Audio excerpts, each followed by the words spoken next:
82 बाणयुद्धं निर्गमोक्षच्च सर्वत्र गोविन्दनाम संकीर्तनं गोविन्द गोविन्द प्रद्युम्नो रौक्मिनेयः सकलु तव कला संबरेणावृतास्तम् हत्वा रत्यासहाप्तो निजपुरमहरत् रुक्मिकन्यां च धन्याम् तत्पुत्रोऽथा निरुद्धो गुणनिधिरवः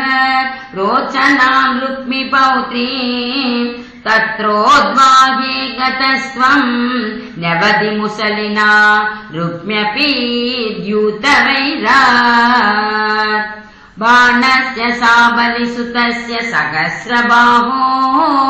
माहेश्वरस्य महिता दुहिता किलोषा त्वत्पौत्रमेन मनिरुद्धमदृष्टपूर्वम् स्वप्नेऽनुभूय भगवन् विरहातुराभूत् योगिन्यतीव कुशला खलु चित्रलेखा तस्या सखी विलिखति तरुणानशेषान्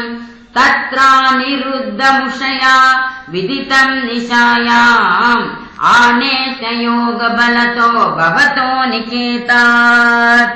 कन्यापुरे दयितया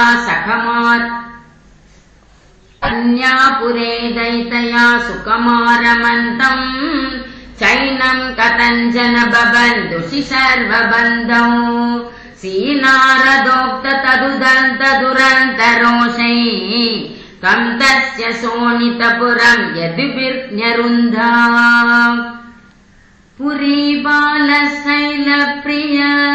दुहितृनाथोऽस्य भगवान् समम्भूतव्रातैर्यदुबलमशङ्कं निरुरुधे महाप्राणो बाणो जडिति युयुधानेन युयुधे गुहा प्रद्युम्नेन त्वमपि पुरहन्त्रारघटिषे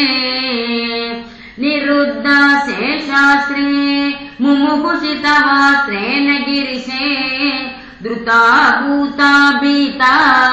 प्रमतकुलवीरा प्रमतिता परास्कन्दस्कन्दः कुसुमसरबाणैश्च सचिवः सकुम्भाण्डो भाण्डम् नवमिव बलेनाशु बिबिदे चापाना पञ्चसत्या प्रसवमुपगते छिन्नचापेतबाणे व्यर्थे याते समेतो जडपतिरशनैर्ज्वरीत्वज्वरेण ज्ञानी स्तुत्वा तदत्वा तव चरितजुषाम् विज्वरं सज्वरोगात् प्रायोऽन्तर्ज्ञानवन्तोऽपि च बहुतमसा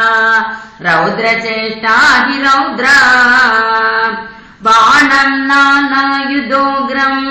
पुनरपि पतितम् दर्पदोषात् वितन्वन् निर्लूनाशेषदोषम् सपदि बुबुदुषा